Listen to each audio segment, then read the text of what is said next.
Yes, It's yes. always nice. We appreciate it. It's nice spring weather right now. You actually got your spring colors on today. I know. I was excited about the pink. It was still a little chilly for me. I'm ready for a little bit warmer. I'm ready for It 70, is a little chilly. 80. Yeah, I'm not ready for jackets. I'm like, come on, now it's spring. No, we're ready. We're ready. But that's okay. Maryland weather, it could change at any moment. Yeah, I know. That's Speaking true. of Maryland, you've been doing a lot of stuff since the last time. We've had a blizzard. You've had to declare a state of emergency. You've had a CIP. There's been all kinds of stuff. Yeah, I would really say the biggest thing, well, a big shout out to our roads department this year. Our roads were clear and other people were still, sitting home, with their kids at home. So they were amazing this year. You just had a plan of action, so I cannot give them enough credit. So they just did an amazing job. It's unique that you said you give them props. I noticed at the not the CIP meeting, but at the State of the County. State of the County, yeah. Yes, I noticed that you did a very good job of just presenting each one of your departments as them doing a great job, not about the executive's office. I just think that was awesome. Yeah, I had a hard time. It was funny when I was first in office. I needed to do the State of the County, and I did it on my 100th day in office. I remember that. Yeah, and then but I started writing it, and then I said, I was trying to get people to send me stuff, like how am I going to write this? And then I said, you know what, forget it. And so I sent out this email, and I said, anybody who wants to be a part of this can be a part of it. And so I really think it's good for the public to not only hear from me, but they also get to hear from our leaders and other elected officials. Absolutely. And they hear it directly from them. There's nobody more passionate than Adam Corey about our landfill, or Sheriff Lewis when it comes to our public safety, or whatever the case may be. You hear it right from Tony Rudy about the airport, or Dave Ryan on economic development, and I think it's really important to hear it from them, and it's really good for the public to see who those people are. Absolutely. You know what I mean? So, Absolutely. and they're very accessible. Steve Miller, he was another one. They all just did an amazing job. Steve Miller. Oh yeah, but those department heads, I appreciate them so much, and Sure. I never mandate it. I say if you want to be a part of it, be a part of it. If there's something you want to celebrate but you don't want to be on camera, give it to me. Our Department of Corrections couldn't be there, so I was able to read. Yeah, Chris Tyler. Yeah, so I was able to read, her celebration, of the things that she was talking about. But yeah, I seeing the amount of people we had, I think 14 different speakers, and having that participation is really amazing. I think that speaks volumes in itself, especially because I don't mandate them to do it, but they like being a part of it. So absolutely. Actually, I want to shout out Pam Olin. I always think when it comes to budget season, she gets the pressure, but she always seems to come through really well. She does. Because that's a lot of money to be dealing with. I don't know if I could do it. And not only is it a lot of money, but she has to be devil's advocate all the time. These departments are coming in and they're defending their departments and they do a great job, but she has to be that, that she is that fiscal responsibility. Do you really need this much? Are we really using this wisely? So she does an amazing job. Absolutely. Now, I do want to say, because I've actually been following your administration since, before you were actually inaugurated, I was actually part of that. I noticed during your first one, correct me if I'm wrong, the state's attorney and the sheriff actually wasn't a part of the first one. Yeah, so when I did the first one, the first 100 days, actually Todd Richardson, so Major Todd Richardson actually gave updates, and we hadn't finished the sheriff's office just yet. Okay. So he was able to give those updates. And then, and this was the first year that the state's attorney was a part of it. So it was really great to have her. Yeah, that's what I was thinking. It was really nice having all of us there. And I will say, there was one year where Sheriff Lewis wasn't a part of it, and we had the FOP president, Scott Hamilton. He stepped in and did the public safety update. Last year, the sheriff was with me, and then this year he did it this year. So it was nice. It was nice hearing from different people. That's what I was saying. The 3 years, or the 3 that I've actually went to, it seems like this one was, everybody was there, and it seemed like it was more unified. Yeah, I believe so. Well, right? except for, and I've got to speak of the elephant in the room, there was only 2 council people there. Yeah, that's a little disheartening, because it's really important, I think, for them. And hopefully, what I'm hoping is, and I'm just going to say this, I really hope that they just listened later on. Maybe they just couldn't be there that evening. It was a beautiful night. I always seem to plan stuff at the Civic Center at the prettiest nights, So hopefully they were able to listen in, because I think that it's really really important for them to hear all of the good things that are going on. I think a lot of times we get wrapped up in the negative, and I think it is really good to hear the really great things. And I feel like those department heads did a really great job at expressing what we're doing. Well, I do know that Councilman Cannon, I actually spoke with him earlier today. He said he had been under the weather and actually out of town the last couple of weeks. So that may have been the situation. Yeah, it could have been. That's all right, cool. Now, just moving right along, there was also a town hall on the west side. Yes. And of course, anybody knows anything about me, that's where I started. That's where Bridging the Gap started out. So I kind of knew about it before it actually came about. So, and they did not know, the people who set it up was the Westside Neighborhood Alliance. They really haven't yet been getting the mix of talking to their elected officials. So they asked me, sure, reach out to you and to Councilman Wynn and all those I could get. And you couldn't make it, but you did send Monkey. And I want to point out something, and actually it's kind of neat that Bridging the Gap was the only ones there that was recording. So there were some things that actually came up in controversy, and we've got the footage of it, and that was when Councilman Wynn addressed something that was brought to his attention down there. What was brought to his attention was the fact that although they were getting many donations and things, brand new curtain put up, they had a leak in the roof. Right. Yeah. So that is really something that we are very, very proud of. These are not inexpensive improvements. We are having a little issue now. Sometimes if you come in, you'll see that the curtain is moved over. That's because we have a continuous leak. Anytime it rains, it snows, it does whatever. We've had leaks, and of course, it first started leaking onto the curtains, which of course gave us heart failure. So at any rate, those are the things that we have been working towards, and we will continue. We are still working on noise abatement, and I think that will help a lot. Does the sound system seem better? Are you hearing us better than the previous? Okay, great.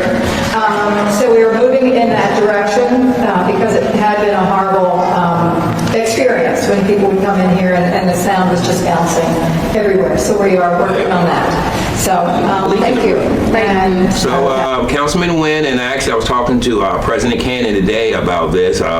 Councilman Wynn just, stood up and said to the crowd there that he had spoke with Matthew, who's their communication guy, and he is aware of it. And he said, look, this is not going to happen tomorrow, but we're going to get some bids.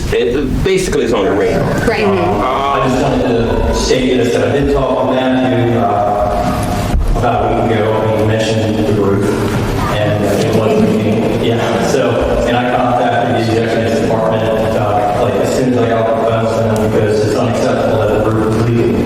So, I just found out from our director of administration, Bumpy Bumpy, he's sitting right here. You got everyone here. Well, I found out that he's getting, they were working on getting quotes to get the roof repaired or replaced.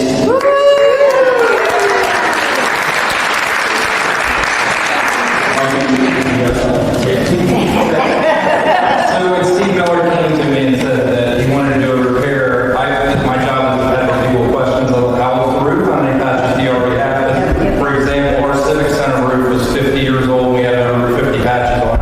Even though it literally cost millions of dollars to that new roof, it made sense to put the new roof on. So I don't know if we have a situation, because this is an old roof, where we have many patches. So I'm going to find that out from Steve Miller, and if so, he's actually going to get a quote this week for a total replacement and or repair. So I was going to talk about that. I don't know if it has to be bid out, so I'm not saying we'll start being fixed this week. But yeah, we are going to fix it as soon as we can get through that process. that's great. Thank you.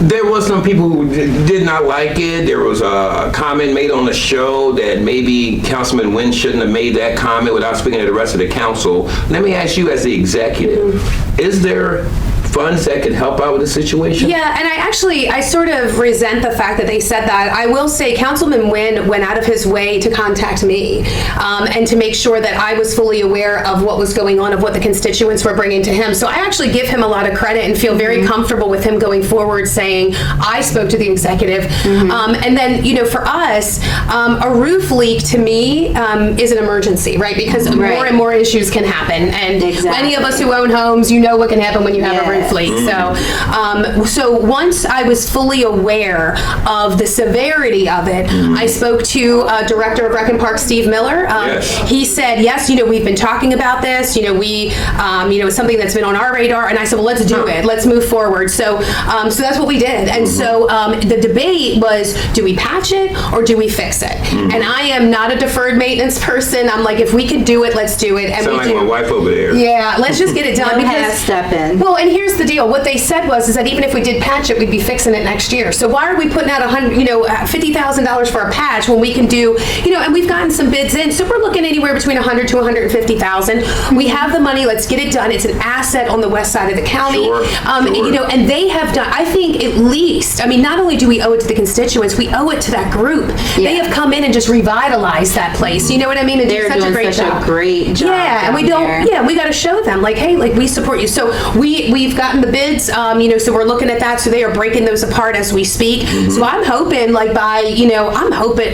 government works slow, and I don't like that. Sure. But I'm hoping in the next couple months that we have it either started or done. You know what I mean? Ready to go. So it is definitely something that's happening. Now, I will say, of course, it has to be appropriated by the council. But I would really hope that the council sees the asset that's there, and that we can't have water dripping all over the place, or else Right. we're going to be replacing the whole building. You know what I Right. mean? So we can't have that. The comment was made that the kids were actually making a game out of catching the draw. Yeah, see, I can't handle that. Sad. Yeah, that is Sad. sad. That is sad, and we need to do better. So Yeah. I am. So we've kind of taken the bull by the horns, and like I said, we're moving forward in that. So we will be Awesome. taking it over to council. I'm hoping now that we have the bids, we should be taking it over the April 21st. Oh, awesome. I spoke with 3 council people about it, and including the president of the council, and I can say, I reached out to 3.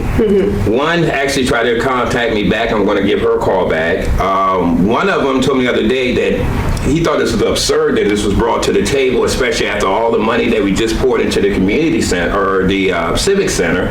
But then I can be honest with you, President Cannon was like, I don't see a problem with this. He's like, look, don't say that I guaranteed it, but this looks like something Steve Miller's talked to him about. I just don't understand, why would it be? I just don't understand why it's even it's not even really up for discussion at this point in time. It's one of our assets. It's our responsibility to take care of it, and it's gonna be even more expensive the longer we wait. So let's get it done. Let's get this new roof on there. We at least owe it to the people on the west side, really all of the community, because we all enjoy it. But yeah, I find what we're doing with the civic center. There was grant money with that. It's 2 totally different things, 2 totally different projects in 2 totally different parts of the community. And I know this councilman, and I'm gonna be unprofessional for a second. What is very frustrating to me about that councilman in particular is this is your district, sir. This is your district, and you are supposed to be representing the people there. And it seems to me, when you are arguing over things like Barron Creek, when you are arguing about the roof at the Westside Community Center, when you are saying that no, the Westside group should not become a commissioned, like everything this West Side wants, you are not their representation. You are not doing a good job at representing them. You're taking your personal feelings and putting it forward, and you really can't do that. So I look forward to new representation for District 2 for them, and I can't wait. I think they deserve better, but. I like to move it, jumped off the porch, now I'm just cool. I had to change my mood in life, when I woke up, I just do this. I like to move it, so please get out the way, excuse me. I like to move it, jumped off the porch, now I'm just coming. Well, and actually, while we're on that, it was brought up to my attention by, and it's not that person, but it brought it to me that there's 2 different groups down there, and I take kind of offense to that. At the same time, I'm kind of the political one, if you really want to think about it. They said there's the group that gets with the community, then there's the political group. Well, and I kind of understand what they're talking about, because we have two groups working with the West. But one of them has more of a structure as far as to come to the council meetings. Hey, these are the needs. Here are the issues, neighborhood watch, things like that. And the other one's more like, let's get involved because that is, like you said, important to that community. How do you feel about them saying that there's two groups? I don't really think it's two groups. I think well, there are two groups, but it's two different missions. You know what I mean? And I think that both can coexist, down there. The Alliance, if we're talking about that, they're taking care of the community center. They're revitalizing that. They're bringing programming and things like that in. What they're not doing is worrying about the harbors. They're not worrying about, lighting down there. They're not worried about ditches. They're not worried because that's not their focus. Their focus is that community center. So the neighborhood or the Westside Community Task Force, they're worried about trash. They're worried about, like I said, the ditches, the harbors, Sure. the speed. Yeah, like those type of things. So I think it's two totally different missions. So I don't look at them as two separate entities. I look at them as two groups working for the betterment of that part of the community or that part of Wacomico County. Right. So that's just how I feel about it. So, and that's how I see it. Two totally different missions, two great organizations. Awesome. For the same county. Right. Yeah, same county, same Yeah. area, too. Yeah. Now, thank you for covering that. Now, we're going to turn towards the campaign trail. Sure. I mean, you've been so busy doing other things. Are you getting and knocking any doors yet? Not yet. So for me, myself, I don't have a primary opponent. So I will be knocking doors this weekend. My niece is in one of her last cheer competitions. She's 6. So I promised her I was going to go. And so this is the one I'm going to with my sister. But after that, next weekend, I'm trying to focus on James Wynn and getting him across the finish line in his primary. And then I will be knocking doors for Ben Jordan in District 5. We plan to be out there within the next weekend or two. So yeah, I will be back on the trail, and I'll be doing it for myself too, but I have a little bit more leeway.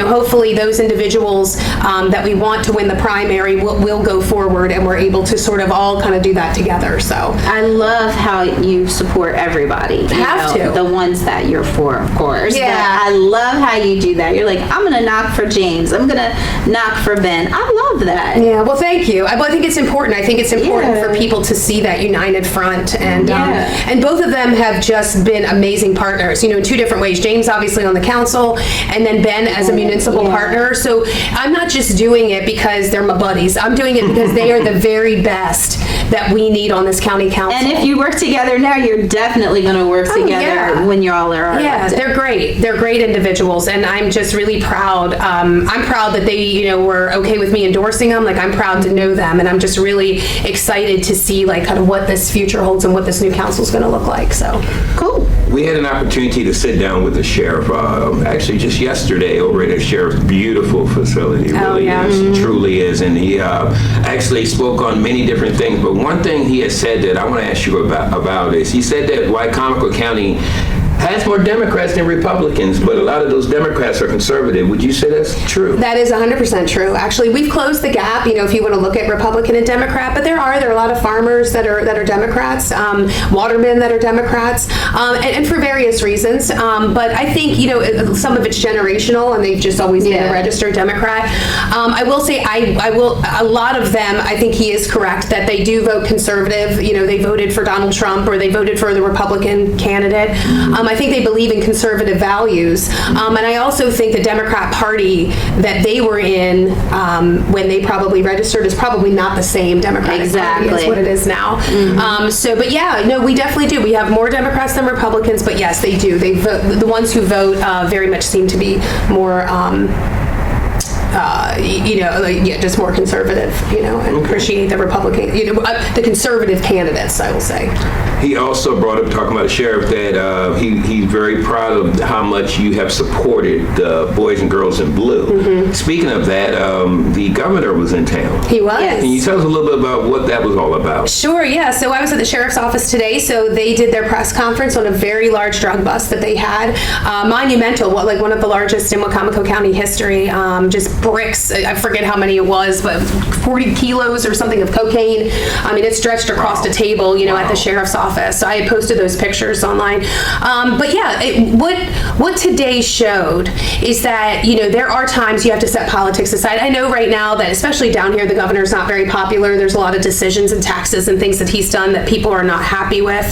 But what today showed is not only did you have Sheriff Lewis at the local level or the sheriff's office, you had the local partners like Matt Crisafulli from, Worcester County Sheriff's Office. You had a couple other sheriff's office here. You had Dave Mindshine up there, from Salisbury City Police. And then on the other side, not only did you have Governor Westmore, but you had the Maryland State Police, you had the DEA, and that's at the federal level.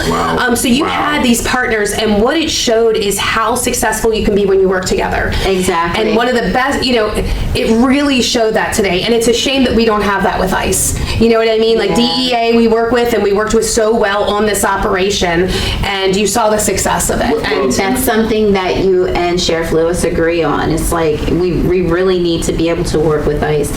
I think it's a disservice to our county, to our city, that we don't get to work with them. Well, and what I found out today, which I was sort of under the suspicion, but yes, the driver of that truck with all of those drugs was an illegal immigrant. That's what I wanted to bring There up. it is, right there. And it was kind of unique. Actually, when I was talking to the sheriff about it, I said, so you're bringing in the governor who's firmly against us cooperating with ICE, but this person that brought us in, this was connected actually to a Mexican cartel. Yep. Not just the driver, but this was legitimately the reason why the Trump administration's been pushing for this. Yep, exactly right. And we had it right here. And this is what we were trying to explain to people. And so, so not only, but this is why it would have been important to work with ICE and DEA, because both of those entities were important here, because we had an illegal immigrant bringing all of, as the driver, the tons and tons of drugs and handguns, ecstasy. I mean, it was just so much stuff. Is that how they made the stop?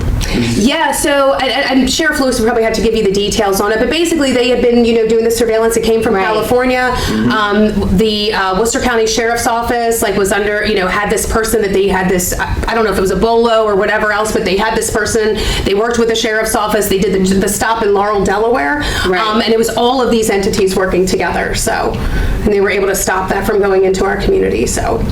It was huge. It was huge, yeah. Yeah, I mean, and and at the end of the day, I mean, I think the sheriff said it best. It wasn't them. I mean, it's them under the leadership, but it is the men and women that work so hard here, you know what I mean, at the sheriff's office, which is why, I mean, it's easy. State's Attorney Jamie Dykes put out her letter yesterday about supporting law enforcement. Yeah, I saw that. Shortly after she released it, she texted me and said, thank you. Thank you for supporting my office and supporting the law enforcement. And I told her, I said, it's my pleasure. These people work so hard every day to protect us. You know what I mean? And some of them, we have people that put their life on the line and have died, in the line of duty because of this. Yeah. So it's easy. I mean, that's an easy thing. I mean, it's a no-brainer. And so I'm really proud, especially of this budget, because this is 2 years in a row where we have done record investment in public safety here in this county, record investment in education. Yes. So I'm, even though we still have some catching up to do, I think that, as my administration, we have really pushed for those two things. And trying to bring new businesses here and things like that. But yeah, just jumping back to public safety, just a record investment. We are talking about the collective bargaining agreement tonight at the council meeting. Yes. So we are hoping that everything goes smoothly. They have questions about it, rightfully so, and hopefully we'll get everything passed. Which is actually, we need to get you to, because it's actually 6 o'clock. So I have a few more minutes, but go ahead. Yeah. Okay. Before we close out, 2 things. I just wanted you to, say something to your constituents. But other than that, where's a good place to get a good lunch at here in Salisbury? Oh gosh, yeah. Well, I actually have plans to go to a very great Greek pita place that you could go if you love Greek food. We were at Brew River today. That's one of our favorite stops. We go to Mogan's a lot. We just have a lot of great restaurants. We were at Evo the other day. We really try to frequent a lot of different restaurants. So, but I will say in closing, and I know that we'll do this a little bit more before the election, but I just want people to know, it has been an honor to serve as the county executive of this county. And I really am proud. I just can't even believe it. It's almost been 4 years. It's crazy how time flies. I know. But the amount of things, regardless, and I said this in the state of the county, are there things that I would have done differently? Of course there are. but I think, we have such great momentum and so many great things going that I really hope that, politics set aside. And again, I don't care if you are Republican, Democrat, conservative, liberal, Green Party, Tea Party, unaffiliated, independent, whatever you are, I really hope that you see the good things that we've done here. And you see the department heads, you see these great people behind me, that support me and support you guys, and just the great things that we've accomplished. So I really hope that they will trust me with 4 more years. And so we will see. One last thing I want to ask you. You can tell I'm a preacher because I say one last thing more than once. I asked the sheriff this. I said, hey, if you're reelected and Donald Trump knocks on your door and offers you this top spot, will you leave us? He said no. So I'm going to ask you that. I doubt I'll have Donald Trump knock on my door, but if he did, that would be a hard thing to turn. Down. But in all honesty, I think your impact, it would be great. I mean, that's a great thing to put on a resume. But in all honesty, the impact you have here locally is so much more rewarding, I think. And I think my job is not done here yet. So I would honestly say, thank you, but no thank you. My son is still in school. We still have a lot of things to take care of. So I appreciate everything the Trump administration has done. Absolutely. And I will continue to work with them, but I will work for them from here. That's a big deal. Like the last 2 people we spoke to you today and Sheriff Lewis, and you're both so passionate about this county, and I just love it. Yeah. Well, I think you get so invested, and with the sheriff, like his focus is public safety, but he touches a lot of different things. And for me, public safety is just one piece of mine, and I have so many different things, and you holistically see all the good things, and you see the passion in Steve Miller's voice, or all the great things that Adam's done at Solid Lori? Waste. She's everywhere. Lori Carter, her doing, the grants administration, like these have been vital. Like these people work so hard for this county, so it's easy. They make it easy. That it's like you see the passion through them, and it just makes you want to work harder. So I appreciate them, and I really would be nothing without them. So I appreciate them 100%. Really, all the employees. I mean, they're all amazing. They're all amazing. Well, here's my last fact of the day. We started Bridging the Gap on PAC 14 as a local producer 1 year ago this month. And our very first guest was Julie Giordano. Look at that. And So here we are a year later. Yes. Well, I just want to say thank you to you two. I think you put out a quality product. You search for the truth. You don't create narrative. You don't just invent things, to create shows. Like you really seek out, the information, and you go to the source. And I really appreciate that. Thank you. You might see that clipped in a lot of different spots. I appreciate that, seriously. Yeah. Well, once again, thank you for joining us for Executive Decision. This has been our April edition. Yeah. We'll see you again in May. Have a great one. Bye. Thanks.